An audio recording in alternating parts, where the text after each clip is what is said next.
Too Much Information is a production of iHeart Radio.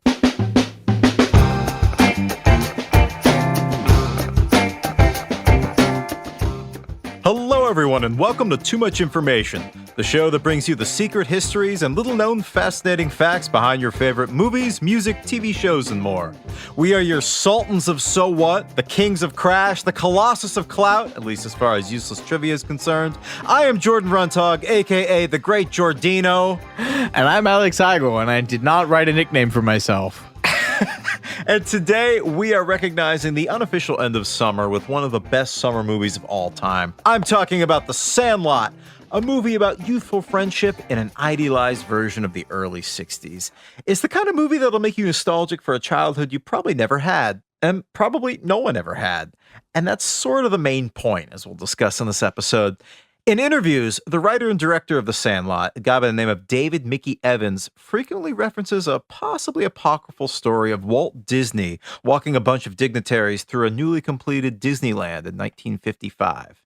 And as they walk down the avenue lined with shops and buildings designed to look like turn-of-the-century middle America, one of these dignitaries said, "You know, Walt, you really nailed it. This is exactly the way it was back then." And Walt said, "No, it's the way it should have been." No black people. And that's... Sorry. And that's very much the sensibility behind this movie. And that's one of the reasons why I think it's so beloved. Yeah, I mean, we've talked about how baseball is not my thing. Yes. I definitely watched this movie at like sleepovers and in like middle school when the teacher was hungover and wanted to put on a movie. But I was a little too busy rewatching Jackie Chan's Rumble in the Bronx to pursue this on my own time. Oh, that's funny because, I mean, the 90s really had a surplus of kids in sports movies, and I think baseball really reigned supreme in that genre. You had Rookie of the Year, Little Big League, Angels in the Outfield, which I hasten to remind you featured an all-star cast including Danny Glover, Joseph Gordon-Levitt, Tony Danza, Christopher Lloyd, Adrian Brody, Matthew McConaughey, and Dermot Mulroney. Remember that one? I sure do. One? But in addition to kids' baseball movies, you also had the Mighty Ducks series. You had Little Giants, which was a foray into football, and a somewhat cult favorite, The Big Green, starring the kid who played Ham Porter from The Sandlot and the older sister from The Wonder Years, Olivia d'Abo. But I'd argue that The Sandlot has all these beat as a fan favorite, and I was talking about this with my stepbrother the other day. He likened it to the Beatles movie A Hard Day's Night, which just proves I can relate anything back to the Beatles. In the same way that A Hard Day's Night had this almost supernatural quality of making you want to drop everything and start a band with your friends, The Sandlot made you feel the same way about wanting to drop everything and play a game of pickup baseball with your buds. I mean, I know you're not really a baseball guy, did that have any effect on you? Did this movie make you want to go play a game with kids down the street? No, I wanted to pretend martial arts fight kids. Okay.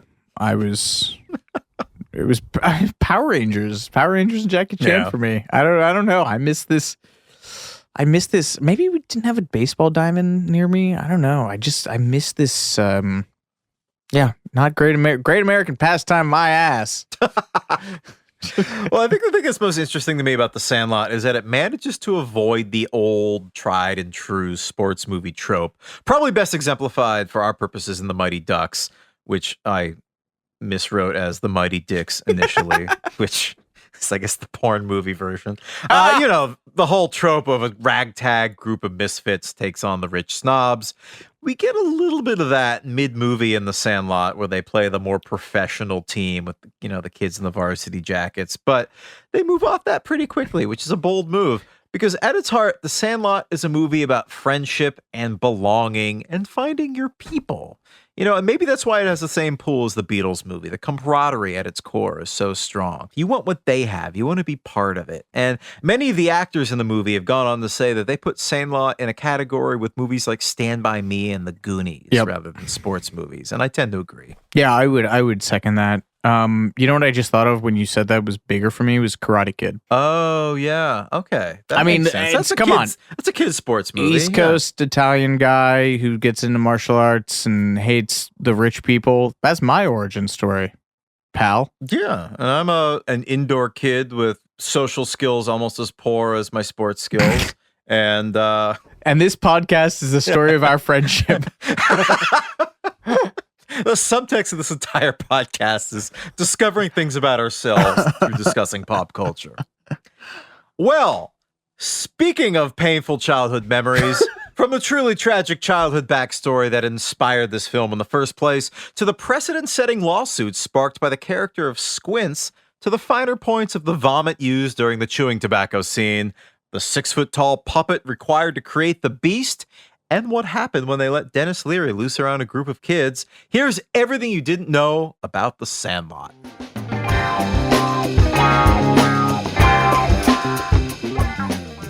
Well, before we talk about The Sandlot, we have to talk about The Sad Lot. This movie is based on a true story from writer-director David Mickey Evans' childhood, but as we said at the top of the episode, it's an idealized version because his early life was deeply sad. He tells this story in the 25th anniversary documentary Legends Never Die on Fox. Evans' dad left home when he was a little kid. He just went for cigarettes or something and never came back. So his mother put him and his little brother into the family car and drove across the country from the East Coast to Southern California to try to find him. She eventually did find him, but he'd moved on with his life, in Evans' words, and didn't want anything to do with his former wife or his kids. So they found themselves starting over in a strange state, and like Scott Smalls, the main character in The Sandlot, Evans and his brother were the new kids. And their mom married a man who was not very nice to Evans, and to hear him tell it, he and his brother got bullied on our own block, we got bullied at school, we got bullied on the way back from school, and when we got home, we got bullied. So, a tough early life. In an effort to force her two boys to make friends, Evans' mom would throw him and his little brother out of the house to, like Scott Small's mom in The Sandlot, go make friends, go get dirty, go get into trouble. And in doing so, she effectively threw her kids to the wolves. And there was one particularly vicious gang who hung out at the end of their block and played baseball. And naturally, Evans and his brother were not invited to play with them. One day, these kids hit a baseball over a brick wall fence. Any of this sound familiar yet? Or is this basically the entire plot of The Sandlot? Evans' little brother was always hanging around, hoping for a chance to play, hoping he'd finally get the invitation.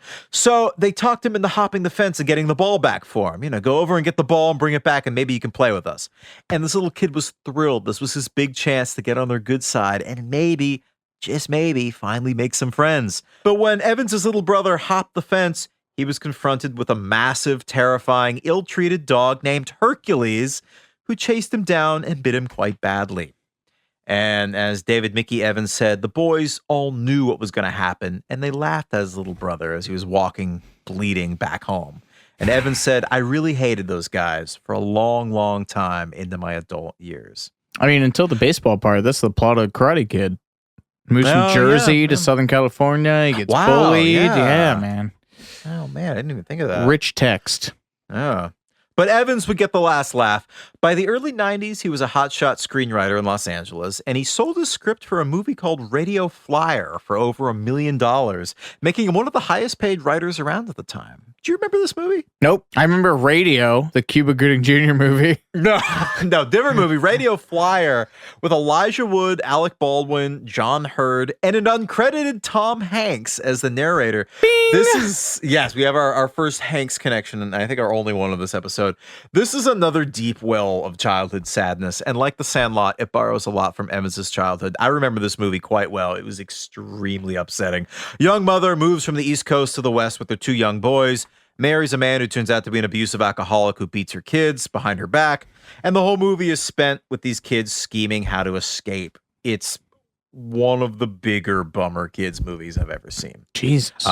Anyway, Radio Flyer is supposed to be David Mickey Evans' directorial debut, which makes sense considering it obviously has a lot of personal connections to his childhood, but the studio decided at the last minute that he was too inexperienced, and they unceremoniously removed him from the film 10 days into production.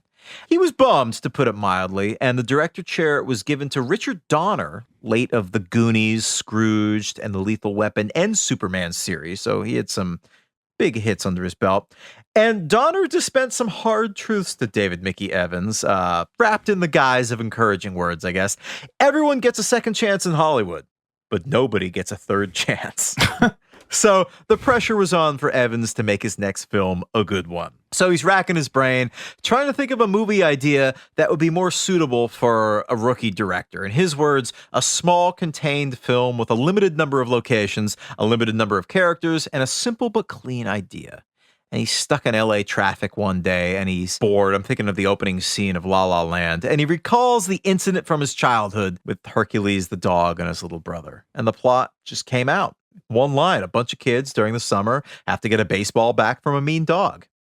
And unlike Radio Flyer, which was a pretty brutal portrayal of the worst elements of being a kid, being helpless and afraid and abused, this new movie was going to be the opposite. As Evans said, the whole movie is really me rewriting my childhood because I turned all those bullies into heroes. And he made The Lost Ball, signed by Babe Ruth and worth $3 million. As he told the website The Score, The Sandlot isn't the way my childhood was. The Sandlot was the way my childhood should have been. After writing the first paragraph of that script, I never had negative thoughts about those bullies from my childhood again. So at least it was cathartic for him. And he took a very active role in putting this very personal story together. In addition to directing and co-writing the script, he also served as the film's narrator. That's him. I didn't know that. Man, that is rough. Yeah. Although, if you're going to get kicked off your movie... You could do worse than Richard Donner, yeah. Exactly. That's a great line, though. You always get a second chance in Hollywood, but never a third. That's really good. Yeah. The original title of the film was Boys of Summer, but it was changed not to avoid a lawsuit with Don Henley, which is surprising because Don Henley loves to sue people. But because an author by the name of Roger Kahn had written a book of the same name in 1972 about the Brooklyn Dodgers, their fabled team from 1955. As Evans told Sports Illustrated, I changed it to The Sandlot because Roger Kahn threatened to sue me upside down and backwards. And God love him, he was right. That takes a brave man to admit that. He said the irony is that the Sandlot in the film wasn't originally written as a sandlot. It was an elementary school recess yard. It's a lot rougher when you have kids sliding around on asphalt. It's the sand, right? Oh man, we're getting into that League of Their Own thigh injuries. Yeah. Oh God. With the script of the film ready, it was time to begin casting. And this was a long and arduous process where the producers mixed and matched actors and characters trying to get the right blend for the film. They originally planned on casting kids who were around 9 or 10 years old, closer to the age that Evans was when the origin story of Hercules the dog occurred. But as the casting progressed, it became apparent that the cast needed to be older. Apparently, the prevalent comment that they got was, "Oh my God, they look like babies." And ultimately, they bumped the age range of the kids to 12 or 13. With Evans telling SportsIllustrated.com, "We knew it was the right decision instantly because the first kid that we interviewed was Mike Vitar, who played Benny Rodriguez." While we're talking about Benny the Jet, would you describe him as the most iconic part of this film? From the PF Flyers, the shoes on down. Good looking dude. From the shoes, he's got a good face.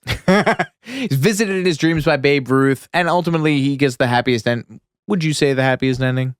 Yeah, he goes on to play on the Dodgers. Yeah. He's played by a Cuban-American actor, Mike Vitar, who got his big break when he was just 12 years old. And the casting manager saw him standing in line at a carnival. Good Lord. Can you imagine that? That's a Bruce Springsteen song. The adult actor actually looks a lot like the kid version. And that is because they got the kid's older brother, Pablo, to play the adult version of Benny when he's playing on the Dodgers. I guess the actual Dodgers who are in that scene were not actually Dodgers, which is depressing. They were played by cast members from the film. Crew members. Like they got like the grip and stuff like that. The best boy. Cool. Yeah. I mean, that's gonna be cool to have like kind of a grunt job in a film. Be like, all right, well, you got a day playing baseball at Dodgers Stadium. Like, that's pretty great. Yeah. And then you get hit with a fastball from Randy Johnson and explodes your head like that bird. It's the only bit of baseball trivia I know. Mike really found his niche in the 90s kids sports movies. He also starred in D2, The Mighty Ducks, and D3, also The Mighty Ducks. Do you remember the kid's name? Oh, what was the kid's name? He was the kid who can skate really fast, but can't stop. That's my main memory. I forget his character's name. Emilio the Jet Estevez. Also, the kid who plays in The Sandlot, who plays the pitcher in The Sandlot, Kenny De Nunez, is in MD2. But You didn't come to this podcast to listen to us pontificate about different guys whose nicknames are Latin and the Jet. You came to listen to Smalls, the Smalls Corner. A little part of this podcast we like to call the Smalls Corner.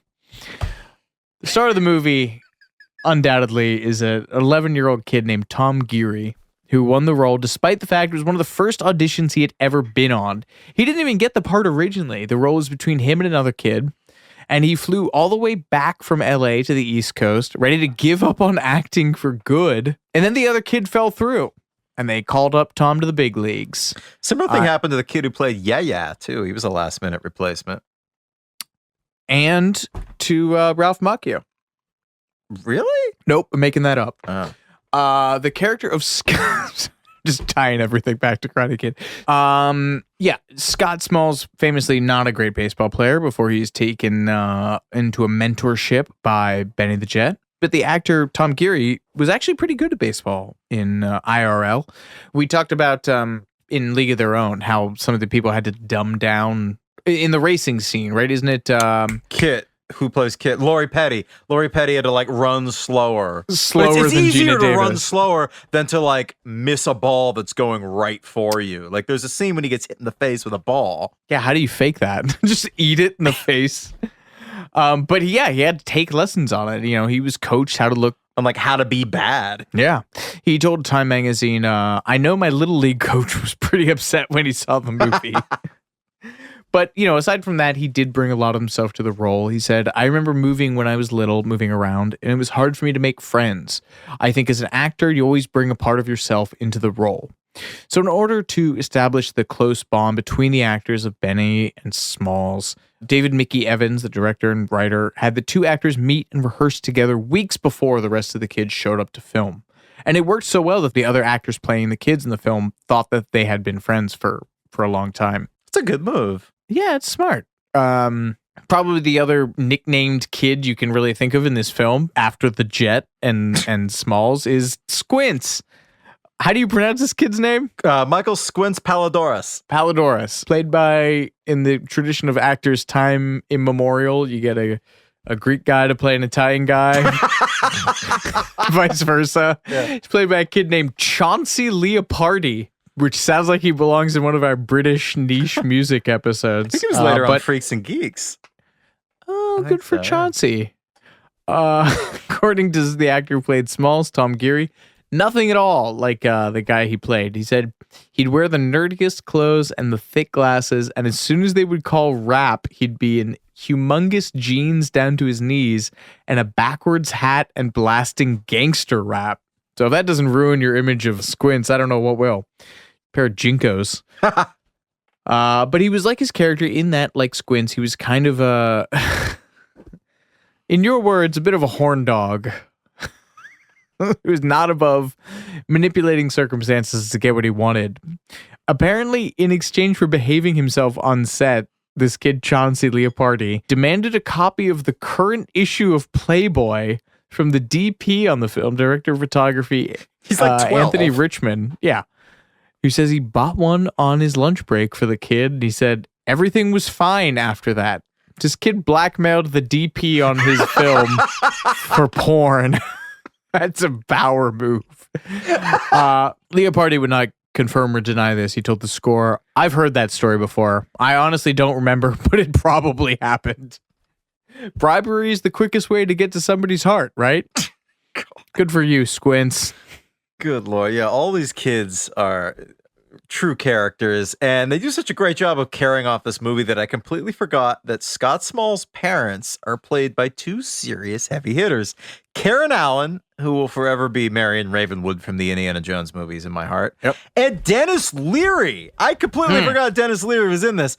The kid who played Smalls told Time, I was expecting him to show up on the set with a leather jacket and a cigarette hanging out of his mouth, talking really fast. I remember saying to my mom at the time, he's so different from how I thought he'd be. He and Karen Allen were both great to work with. And Dennis Leary's famously from Massachusetts, a fellow Worcester County boy, just like me. And even if you don't give a damn about baseball, if you're from Massachusetts, you're hardwired to hate the Yankees. That's just how it is. And this caused a problem with Dennis when the prop master handed him a baseball glove for the scene where he tries to bond with his new stepson, Smalls, by playing catch. And Dennis put the glove on, started punching it with his fist to break it in, and then he looked down and horror spread across his face and immediately took the glove off and said, "I'm not wearing this. Get me another one." The prop master looked at it, and it was a Mickey Mantle signature glove. And Dennis Leary would not wear a glove endorsed by one of the most famous Yankees of all time. I just love that. The last member of the Sandlot team to be cast was Hamilton Ham Porter, the husky redheaded wiseacre played by Pat Renner. Finding the right blend of wit and warmth proved difficult for producers, and they were still looking the day the rest of the cast were getting on a plane to Salt Lake City to begin filming. According to David Mickey Evans, the director, Pat nailed the audition, and he told them, "You're in, and you got a plane to make, kid." Get on the plane! Ham's finest hour in this movie, aside from the gripping explanation of how you make a s'more, which we'll get to later, was the scene where the Sandlot gang are facing off against the snooty, varsity jacketed wearing kids. And there are actually two. There's the scene where they first challenge each other, and it's like gunfight at the OK Corral, where they, the two teams are lined up nose to nose, and they just trade rapid fire insults, moron, scab eater, pus licker, some really gross ones. Culminating with the insult of all insults, you play ball like a girl. Yeah. I mean, it hasn't aged well, but pretty par for the course, though, especially in this era. I also I remember talking shit like this when I was a kid. Yeah, Evans has been asked about that line because, again, he wrote the script in addition to directing it, and he's defended it on the grounds of it being authentic to the period. He told USA Today recently, in the context of 2018, obviously I would never write that line. Yeah. It wouldn't resonate and nobody would understand it and they would find it offensive. You're talking about a movie that took place in 1962. So if I was to make The Sandlot again today, taking place in 1962, no, I wouldn't change that line. Of course not. He's not wrong. I don't know. There's also the scene a few minutes later when they're actually playing the game and Ham's behind the plate. He's the catcher, remember? And he's taunting the batters like, "Hurry up, batter. It's going to be a short game and I have to get home before lunch." And, of course, my personal favorite, if my dog was as ugly as you, I'd shave his butt and make him walk backwards. That's a tremendous insult. That's Rickles level. Yeah. Oh, my God. It's incredible. The insults for at least this home plate scene, possibly both scenes, were unscripted and improvised on the day. And David Mickey Evans fed the off-the-cuff insults to Ham as they were shooting the scene. And they were just workshopped on the fly between them. And yeah, I'd say that's Ham's finest hour. Hashtag Ham's finest hour. Tweeted us using that about this episode. As you meditate on that, we'll be right back with more Too Much Information after these messages.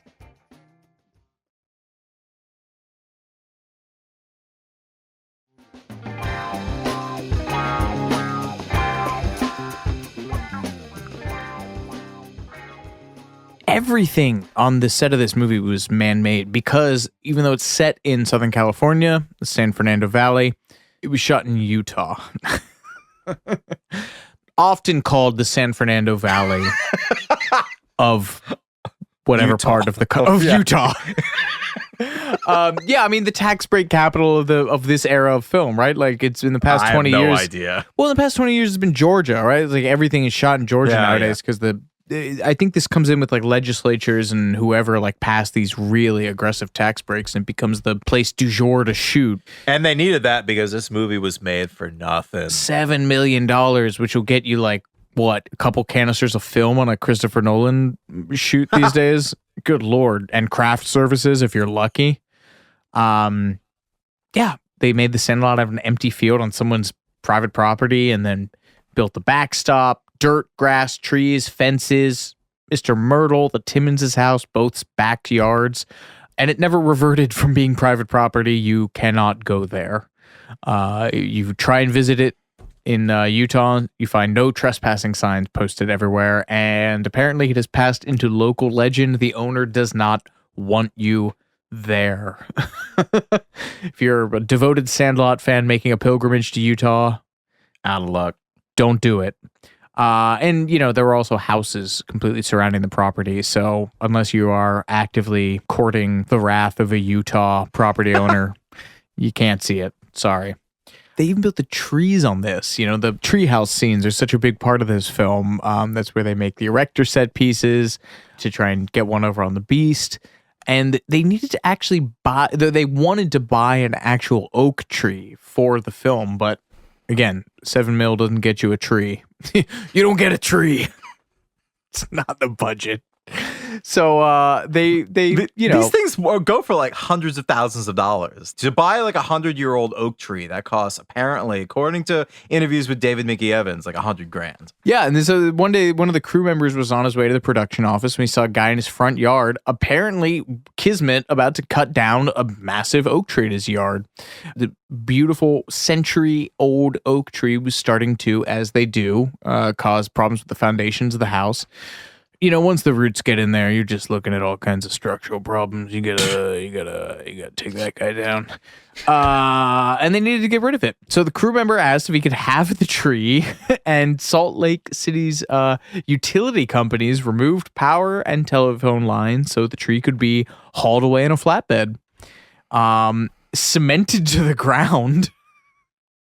The hot glue guns not available, and becomes an indelible part of the film. And much like when they filmed Halloween in Pasadena, even though that movie is set in Haddonfield, Illinois, they replaced the original oak leaves on this tree with wire and satin green leaves. Although on Halloween, they famously did it with actual dead leaves that they brought in and stuffed in garbage bags and strewn them individually across wherever they were shooting, and then went and collected them in between shots. Speaking of Halloween, my favorite film director of all time, John Carpenter. Great segue here. I'm going to go ahead and declare it. Sandlot and Halloween occupied the same cinematic universe. Go on. Devoted fans of the Halloween franchise, and God love you, we've suffered a lot. The misbegotten later era sequels, starting with Halloween 4, The Return of Michael Myers. These were all shot in Utah, again, for tax reasons. Vincent Drugstore is one of the famous locales in the movie. Michael goes there to get his new knife and mask in 4. An actual drugstore in the town of Midvale, Utah. Sadly, no longer operational, but still standing. Shows up again in Halloween 5. Halloween dorks will remember that is where Rachel takes her adopted sister Jamie, played by Danielle Harris, if memory serves correctly, to pick out a costume, and Michael is also in there. But the Vincent Drugstore that you're referring to is where the Sandlot gang goes to buy their new ball, and it's actually a store, as you mentioned, in the town of Midvale, Utah. As of early 2022, still standing. You can Google Street View it. We should go there. I'd like to. I mean, you can go to the pool for the Squints kiss scene. There's a lot of stuff that's still around. Midvale is often called the Paris of Utah. And Utah is often called the Southern California of Utah. Because it was made on such a shoestring, they shot the entire movie in just 42 days. That's just 6 weeks, or around the same time as the average American kid's summer vacation, which also might explain the limits on how long they had to shoot. They probably did a lot of this in between, kids' school schedules. The interior shots for the aforementioned treehouse, specifically the scene where Squints is telling the story of the beast, forever. Yeah. That was shot on a soundstage in LA, but pretty much everything else was shot on location in Utah. The only downside of shooting during the summer vacation months was that it was extremely hot. Salt Lake City was in the midst of a massive heat wave while the production took place, which made things difficult on the poor young cast who were running around in relatively heavy 60s clothes. One day, the temperature broke 105 degrees, and the actor playing Smalls became so overheated that he fainted and fell into a cameraman. Jesus. Ironically, the only day that it wasn't hot as hell was the day they had to film the scene where the boys go to the pool. In the movie, that's the hottest day of the year, and they deem it too hot to play. In real life, it was the coldest day of the shoot, and the kids were freezing as they soaked in 56-degree water. Good Lord. Writer-director David Mickey Evans points out that in this scene where Squints is staring at Wendy Peppercorn, who we will talk about in a moment, his teeth are chattering. You can see it in the final shot. It's because he's freezing to death, Evans said. He would go on to praise actor Chauncey Leopardi, who played Squints, for being such a trooper. And this brings us to the pool scene, a scene that some find adorable, others find pervy. I have to admit, I sort of found it messed up, even as a little kid watching this movie. But for those of you who don't know, which if you don't, I can't believe you made it this far into this episode, Squints has a crush on the beautiful older lifeguard at the town pool, the glamorous Wendy Peppercorn. I thought it was Wendy Peppercorn for years, which I kind of like better, but Wendy Peppercorn. So he fakes his own drowning in order to receive mouth-to-mouth resuscitation from her and go in for a kiss. Actor Chauncey Leopardi knew that he had this scene coming for weeks, and he's a 12-year-old kid. He was very anxious about it, a mix of terror and excitement. Every day he'd come onto the set and ask the director if this was his big day, and director David Mickey Evans says he purposely wouldn't give Chauncey a schedule or call sheets. He wanted to just have his anxiety and tension just escalate. Finally, the big day came, and Squints was ecstatic. In order to keep the emotions as authentic as possible, which wasn't hard considering all the 12-year-olds on the set had a crush on Wendy, Evans shot everything sequentially to help the kids keep everything clear in their head, as he said. But they wouldn't film the kiss until the director delivered a very important message to the young actor. Before the camera started rolling, Evans pulled the actor who played Squints aside for a very serious discussion. "Listen to me," he said. "You keep your tongue in your mouth, understand?" Given the whole Playboy thing, seems like a very necessary warning. But Chauncey came through like a champ. David Mickey Evans later said, he asked how it went. I said, pretty darn good, man. I'm going to print that one. And then Chauncey said, okay, but maybe let's do it one more time. Oh, 12-year-olds. And as I said, they all predictably fell in love with the actress playing the beautiful lifeguard. Her name was Marley Shelton. Child actors, I guess, often develop crushes on their older fellow actors on the set. It's kind of an occupational hazard. This famously happened on the set of Harry Potter when the actor playing Draco Malfoy, Tom Felton, crushed very hard on Helena Bonham Carter. I love that one because he completely bypasses Emma Watson, goes straight for Helena Bonham Carter. Who among us? Right. Yes. But man, God love him. Oh, wait, there's a tribute to one of your favorite movies, Cool Hand Luke, in the Wendy Peppercorn scene. Absolutely. Can you do a George Kennedy impression? I can. I feel like you can, though. I didn't prepare it. He has such a specific timbre to his voice. I don't think I can do it. Other than, no man can eat 50 eggs. They should have put that in there. No man can eat 50 s'mores. Oh my God, you're right. Yeah, it's a scene where all the boys are watching Wendy. You got to do it. You got to do it. She don't know what she's doing. Yes, she does. She knows exactly what she's doing. That's not bad. That's an homage to the scene in the classic 1967 Paul Newman movie, Cool Hand Luke, when Luke and George Kennedy's character Dragline are watching a woman wash her car with their fellow convicts on the chain gang. It's got to be intentional. Those lines are identical. Yeah, it's the same era. There's no way it's not. Do you really find them not going on the record about that? I didn't find anything about that. No. Yeah, it's got to be. Yeah. Though the scene with Wendy Peppercorn and the kiss isn't based on a true story, the character of Wendy Peppercorn herself is actually based on a person from writer-director David Mickey Evans' real life. There was a lifeguard named Bunny at the public pool where he hung out as a kid, and she was beautiful and always wore a one-piece red bathing suit. And Evans later told USA Today, when I was a little kid in the San Fernando Valley in Southern California in the 70s, there were public pools, and you could go all day for 50 cents. At those pools, the lifeguards were perennially tan and handsome and beautiful, and they sat up on those big chairs, and they all wore standard issue LA County red trunks or one-piece suits. And as a little 11, 12, or 13-year-old, you literally had to look up at them. And they were like goddesses, really, up on a pedestal. I love that. And the actress who played her, Marley Sheldon, later had an extremely varied acting career. appearing in slashers like Grindhouse and Sin City, and also rom-coms like Pleasantville and Never Been Kissed. She's in Sin City. That's so funny.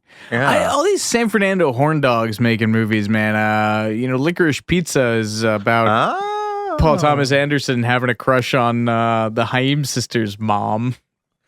So, okay, is the story behind that he's had a crush on his teacher and grew up and then somehow met the Heim sisters, and then the Heim sisters invited him over to their house, and then the Heim's mom walked in, and it dawned on him that, oh my God, you're the teacher that I had a crush on, and he had no idea, and then cast Alana Haim to basically play her mom in Licorice Pizza. Is that, do I have that right? I don't know if he like didn't put it together before then, but yeah, I mean, certainly the making of the, like, I mean, he also cast his biggest collaborator's son as himself. I didn't realize that was Philip Seymour Hoffman's kid until like weeks after seeing that movie. Oh, really? I thought there's I maybe because I was primed to knowing that to go into it, but I was like, there's certain like mannerisms that he does where I was like, Jesus, that is like, that's fucking San Fernando Valley, man. What is it? What do they put in the water over there?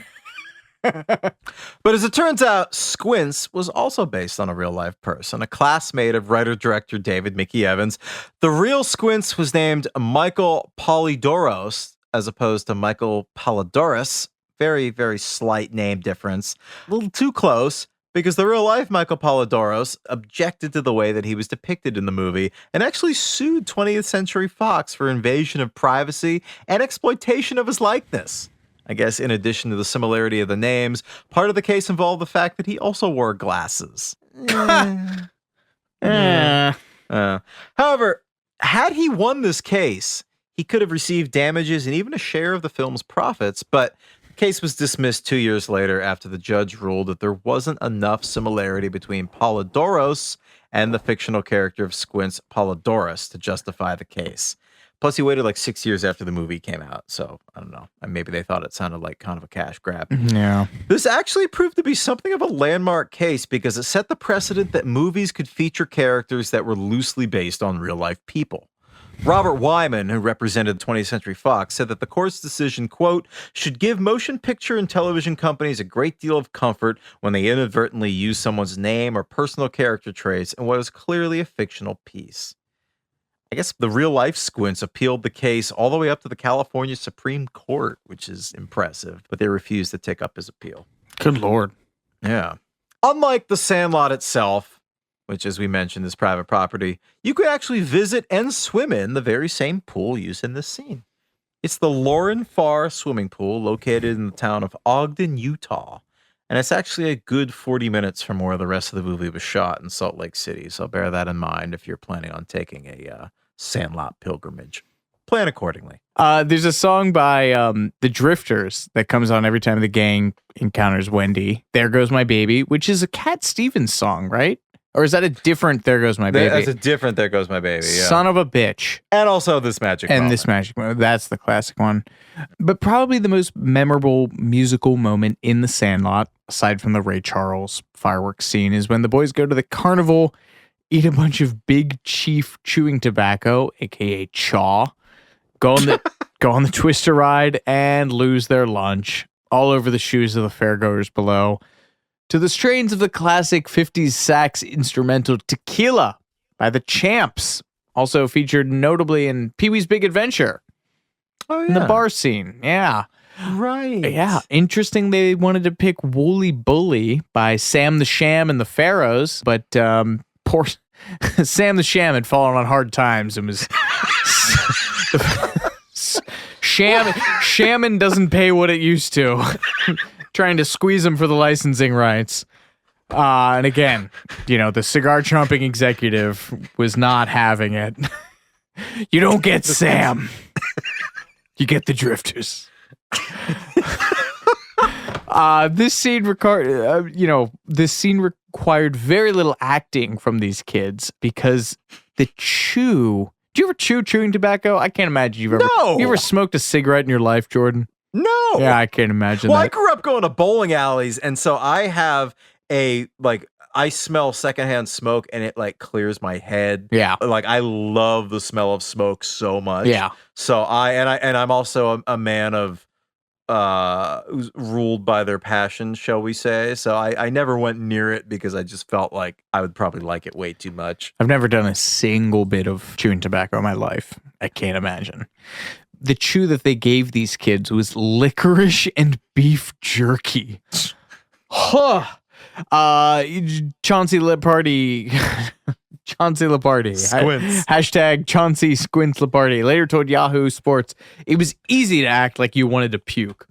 And then some of these kids ended up swallowing it. Oh. Good Lord. Upwards of 15 takes on the twister to get this scene down. Didn't help. Tom Geary, the kid who played Smalls, told Time at first it was like, this isn't so bad.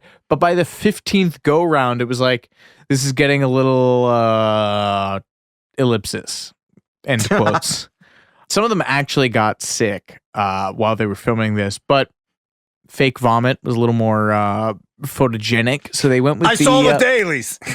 Get him back out there. Put him back on the twister ride. Folks, if you're just tuning in, we have the recurring character of the cigar-chomping Hollywood executive who looms large in the Too Much Information podcast backstory.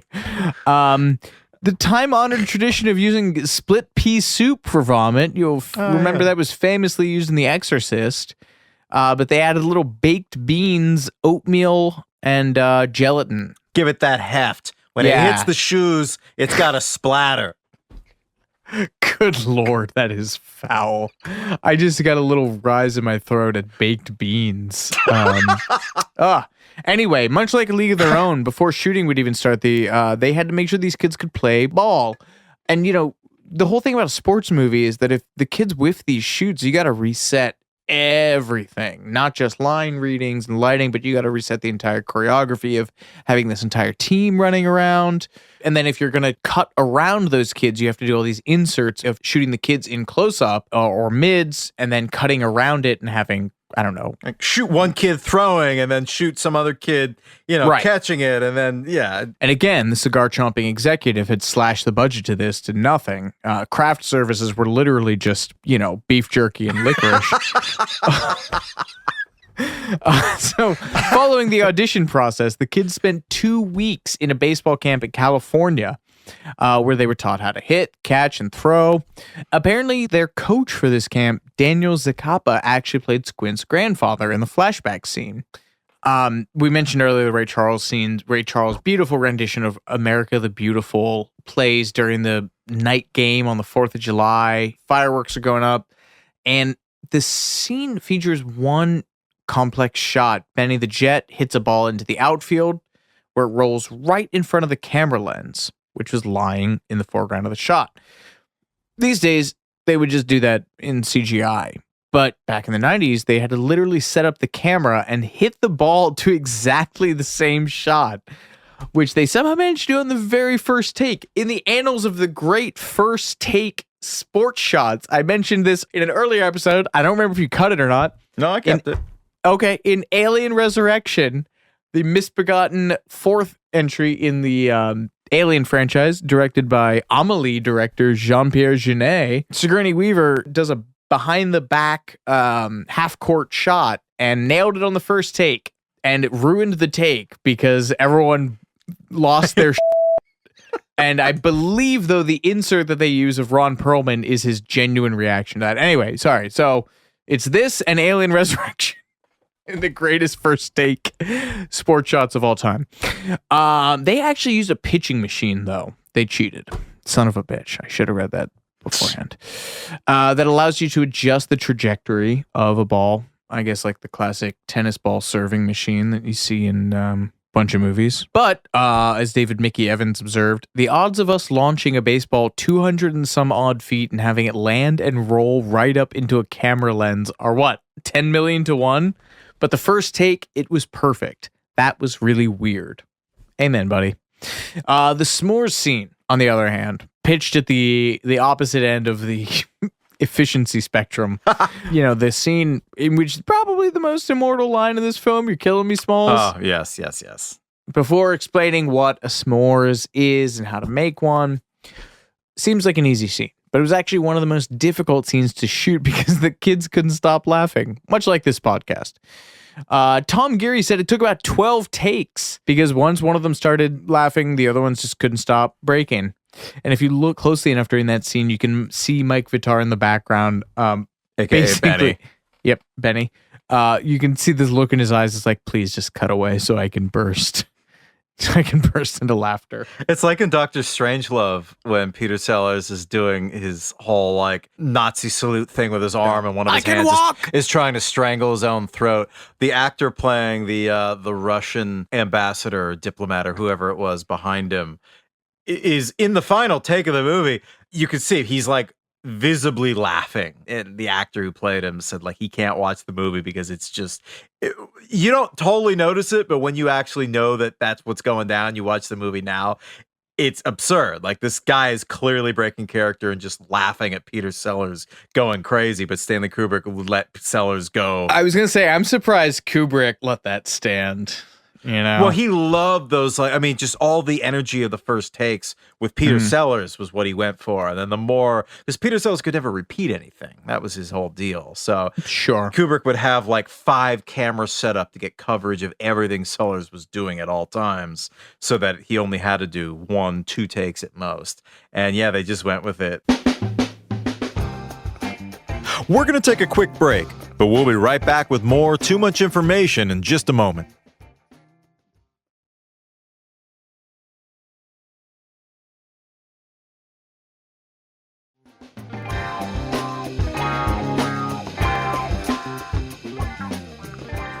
Well, as you can imagine, the set of The Sandlot was a lot of fun for a group of tween boys on summer vacation. As the actor who played Smalls later said, it was pretty much just playing baseball, swimming, or going to a carnival. For an 11-year-old, you really couldn't ask for a better movie to be in. It was like summer camp. And director David Mickey Evans tried to foster this sense that they weren't even making a movie.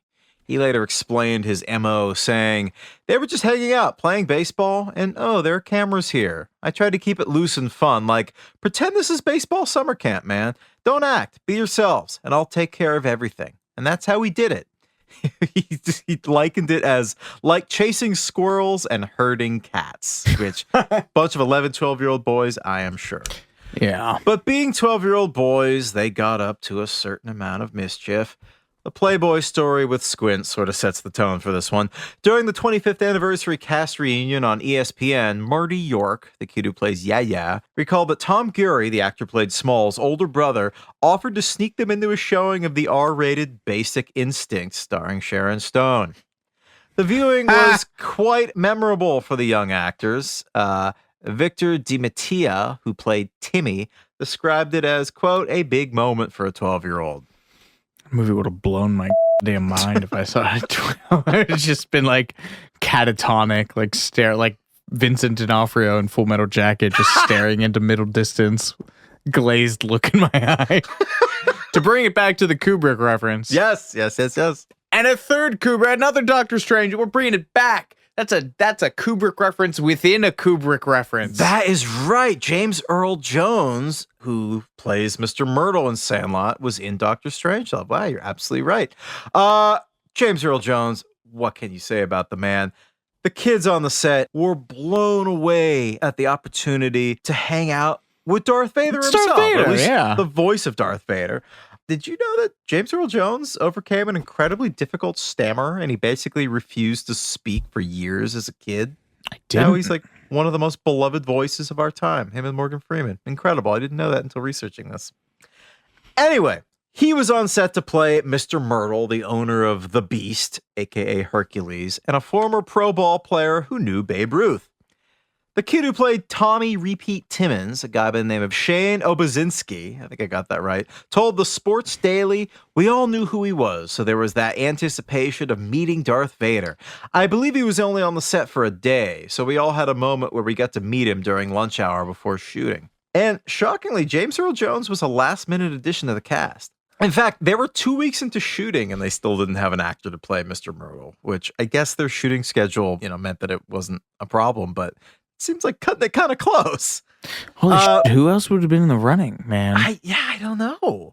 The only reason that they landed on James Earl Jones was that the assistant director of The Sandlot, a guy by the name of Bill Elvin, suggested him because he'd worked with him on another iconic baseball movie, 1989's Field of Dreams, along with the guy who plays Babe Ruth in The Sandlot, Art LaFleur, marking the second time he would play a long-dead ball player that appears in a dream sequence.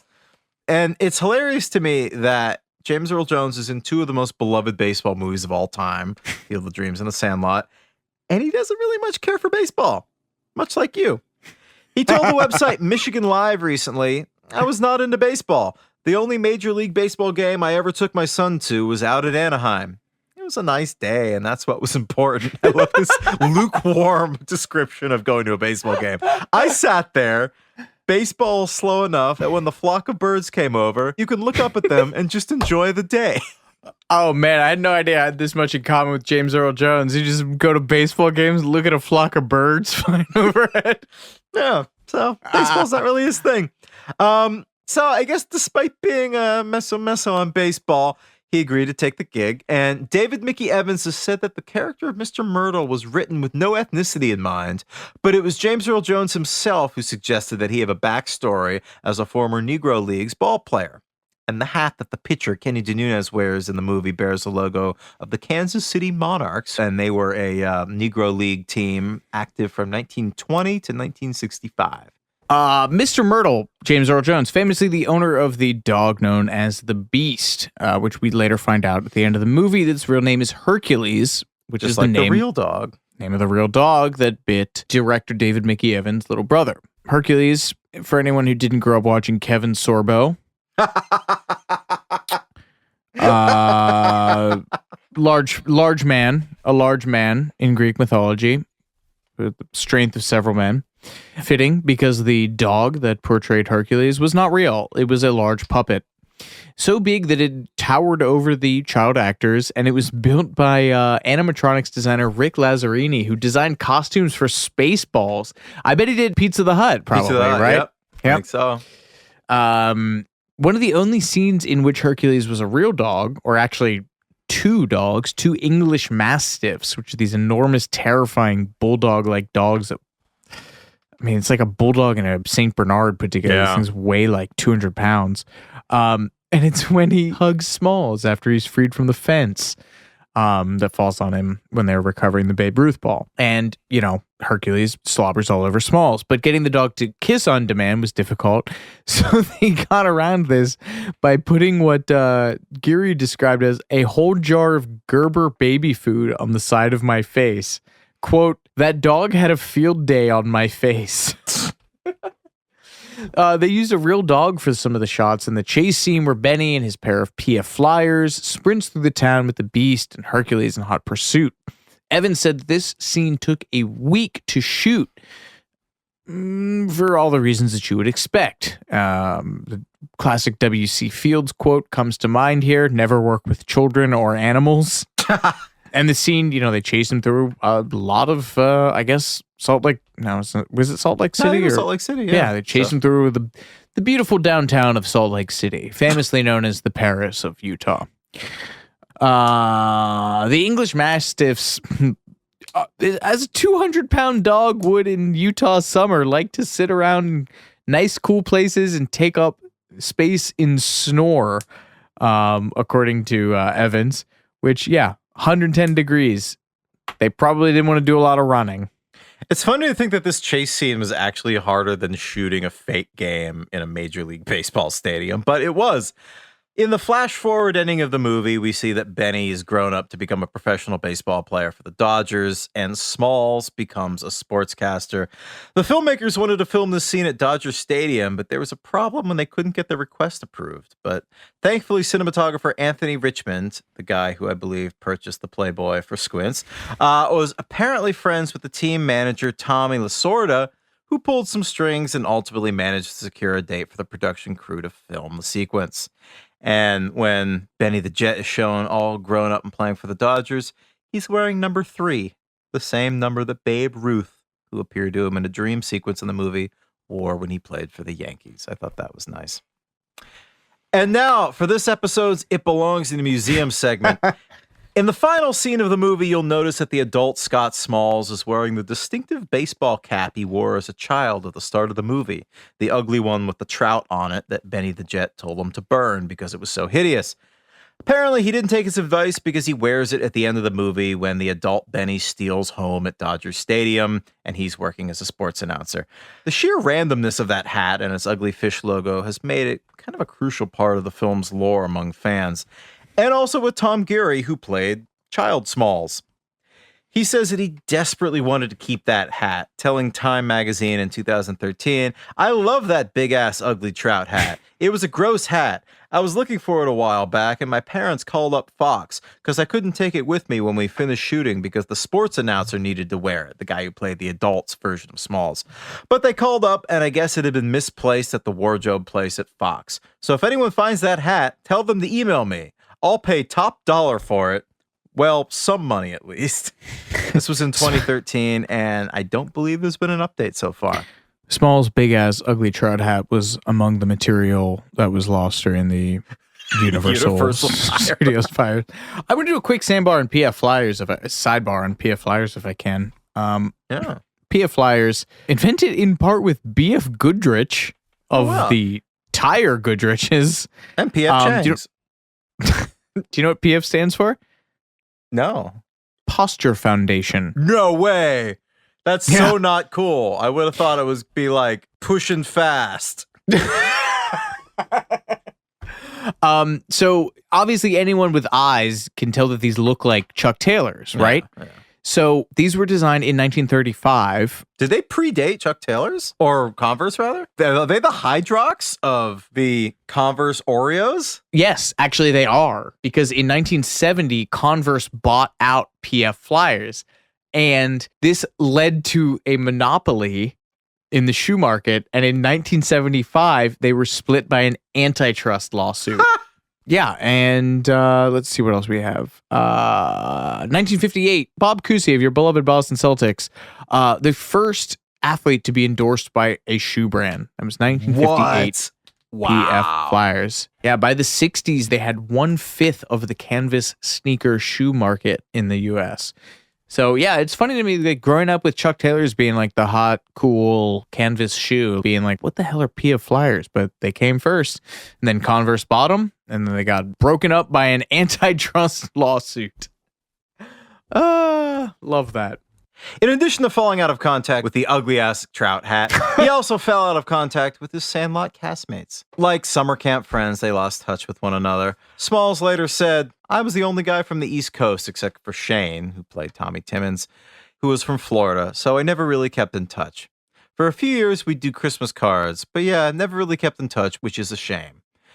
And this is less a fascinating fact and more of an uncanny coincidence, but when the narrator explains what became of all the kids from that summer at the end of the movie, he makes a comment that Bertram Weeks, quote, "got really into the 60s and was never heard from again." Grant Gelt, who played Bertram Weeks, was later cast in the 1999 TV miniseries The 60s, which was his last credited role as an actor. That's wild. I loved that miniseries. Of course you did. I taped it and used to watch it all the time. Julia Stiles is in it. Jeremy Sisto's in it. Jerry O'Connell's in it. It's got a crazy cast. Speaking of things that were actually a success, The Sandlot made over $34 million off that budget of just $7 million. The cigar chomping executive, surely excited about that, went on to make estimated $76 million.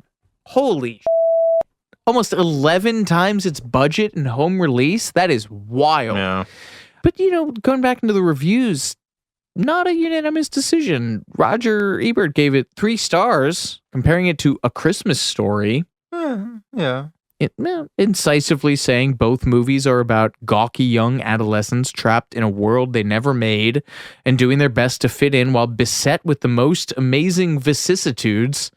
Great job there, Roger. Did you know that the guy who wrote The Christmas Story is on a Charles Mingus record? What? No. Funny enough. Oh my God, bringing it back. In Jerry Maguire, when she's listening to, he goes into her apartment. He's like, "What are you listening to?" It's a Charles Mingus song called Haitian Fight Song. That song is on a record called The Clown. The song The Clown features spoken word narration by Gene Smart. Gene Shepard. Gene Shepard. Yeah. Wow. Yeah. How about that? Janet Maslin, long of the New York Times, said Evans wrote and directed The Sandlot, quote, as if it were stunningly momentous, even though nothing about his modest coming-of-age comedy demands anything like this awestruck approach. And you mentioned that Janet Maslin was once married to Bruce Springsteen's manager, John Landau. Yes, indeed. This movie almost feels like a Bruce Springsteen song. That kind absolutely, of it does. Are you kidding me? take on this period of one's life. Also, all those damn names. Right. You telling me that, like, on Greetings from Asbury Park, Bruce Springsteen didn't write about Tommy characters? Timmons, Bertrand Weeks. Yeah. Benny the Jet Rodriguez. Kenny De Nunez. Yeah. Those are absolutely Bruce Springsteen-ass character names. Yeah, I don't think she's married to John Landau anymore, so maybe that's why she hated the movie. Bad memories. Don't know. Yeah. We won't talk about the sequels. As was the way with many things that made any degree of money in the 90s, the Sandlot spawned 2 direct-to-video sequels, the first of which was predictably titled The Sandlot 2 in 2005. I would have thought it was earlier than 2005. It took 12 years. Good Lord. That plot centered around a rival girls team who want to share the Sandlot.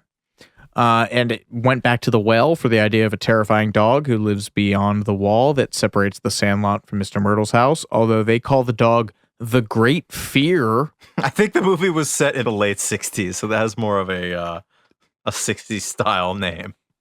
It's a considerably more Cormac McCarthy name.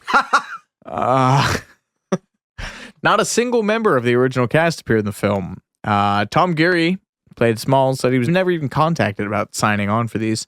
But in the second sequel, 2007, God, they made a third. The Sandlot trilogy concludes in 2007. Wait till you hear the plot. The Sandlot, heading home. One member of the original film made an appearance. Squints, played by a friend of the podcast, Chauncey Leopardi. Apparently the plot of this stars Luke Perry as a man who gets transported from 2005 back to 1976 to relive his childhood. 14 years after the original movie, they made a movie about a time-traveling Luke Perry. Isn't that your whole thing about traveling back in time? Yeah, very much so, yeah. Good Lord. In 2018, speaking of misbegotten sequels, it was announced that a prequel, Sandlot, was in the works at 20th Century Fox. Co-written by the original film's writer and director, David Mickey Evans, alongside Austin Reynolds. Who the hell's Austin Reynolds? Don't know. Yeah. Don't know. Evans is also said to be directing a Disney Plus TV series that will be set in the 1980s. Oh, Jesus. And we'll be seeing the original cast returning as adults. As for the prequel film, as we mentioned, it was announced in 2018. Still has no title or cast. So, folks, place your bets. Oh, God. It's going to be in the 80s. They're all going to have oh, God. I don't even want to. No. Moving on. Jordan, take us home. Oh, no, it gets worse.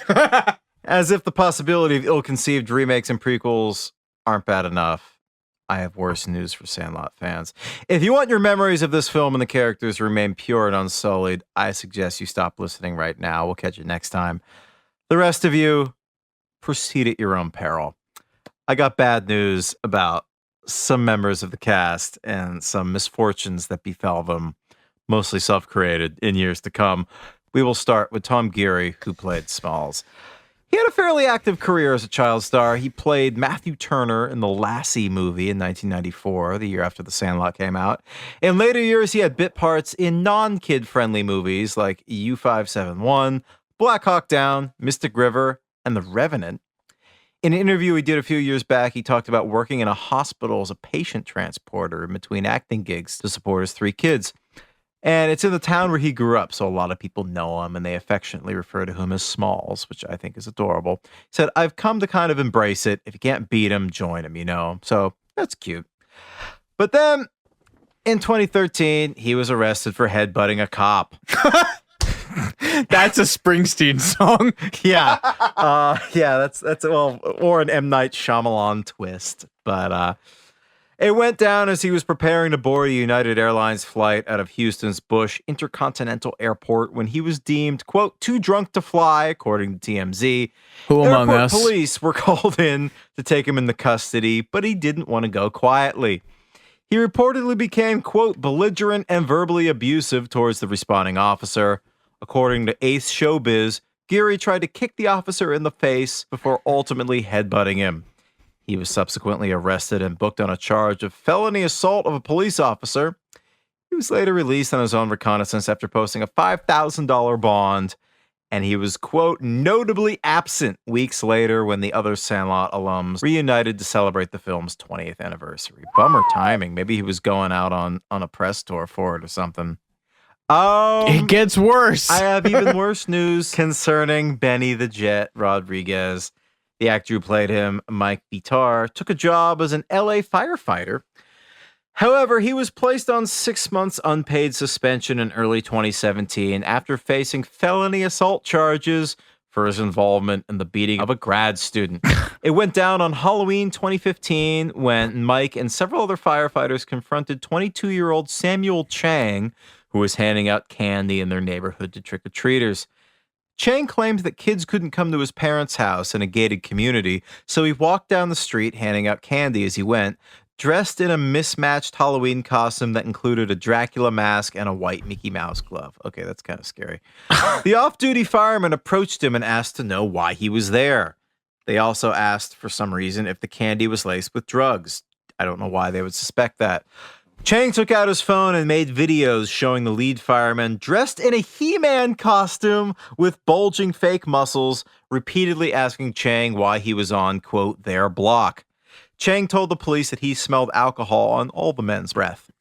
The firemen all later claimed that Chang was harassing kids and he had his pants zipper partway down. Chang denies it. Whatever the case, the situation ended with the fireman chasing him and pinning him to the ground in a chokehold until he fell unconscious, beaten so badly that his pulse stopped, and the same firefighters who attacked him had to revive him with CPR. That is a short story worthy of William Faulkner. Yes, the guy would remain hospitalized for weeks, suffering a hemorrhage, kidney failure, severe head trauma, and other injuries. Mike Vitar and others were charged with felony assault, and he pled no contest to a reduced charge of misdemeanor battery and was suspended without pay for 6 months. But then he returned to full duty. Good Lord. On to, I warned you. You could have stopped. I am. I should have just stopped recording this and let you just punch yourself out on the ropes for the rest of the episode. Actor Marty York, who played Yeah, also appeared on Boy Meets World, Saved by the Bell, The College Years, Wings, Wings, and more. People love that show. I love Wings. I love Becker. Do you remember Becker? Oh my God, with Ted Danson? Ted Danson's post-Cheers work, yeah. In non-Danson news, Yaya's IMDb page went cold for over a decade until 2010 when he showed up in a short film called The Trainer. Possibly because in the intervening period, a video surfaced online of an expletive-laden video in which York drunkenly harasses an interviewer, threatening to beat him up because he's from Brooklyn. Because he himself is from Brooklyn, and anyone from Brooklyn has the capability of doing that. No, he's not wrong.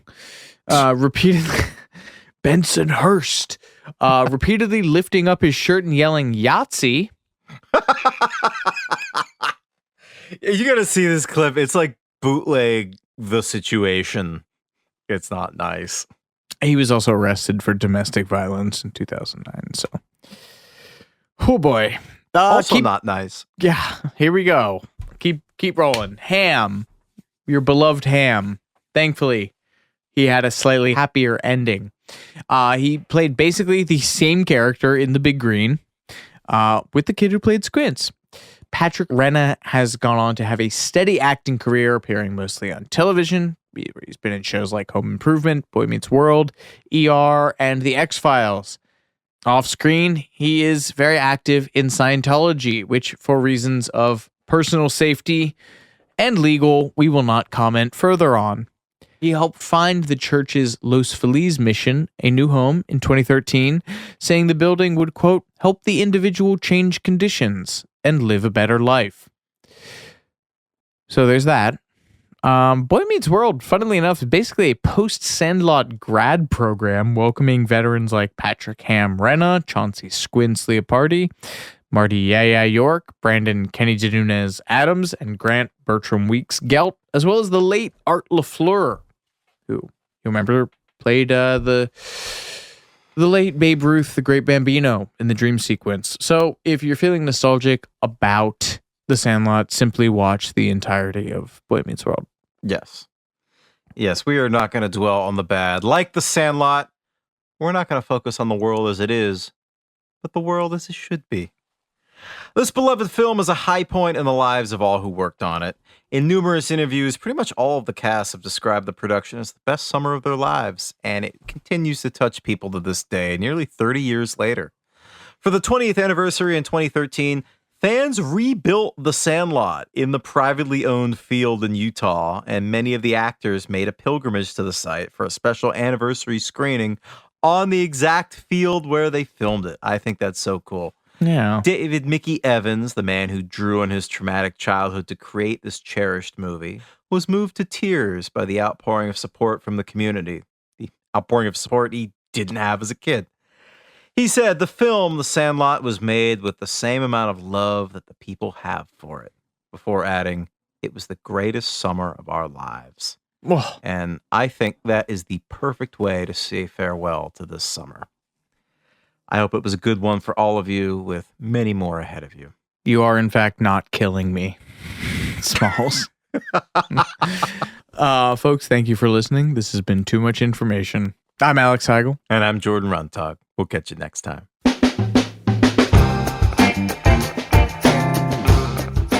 Too Much Information was a production of iHeartRadio. The show's executive producers are Noel Brown and Jordan Runtagh. The supervising producer is Mike Johns. The show was researched, written, and hosted by Jordan Runtagh and Alex Heigl, with original music by Seth Applebaum and the Ghost Funk Orchestra. If you like what you heard, please subscribe and leave us a review. For more podcasts on iHeartRadio, visit the iHeartRadio app, Apple Podcasts, or wherever you listen to your favorite shows.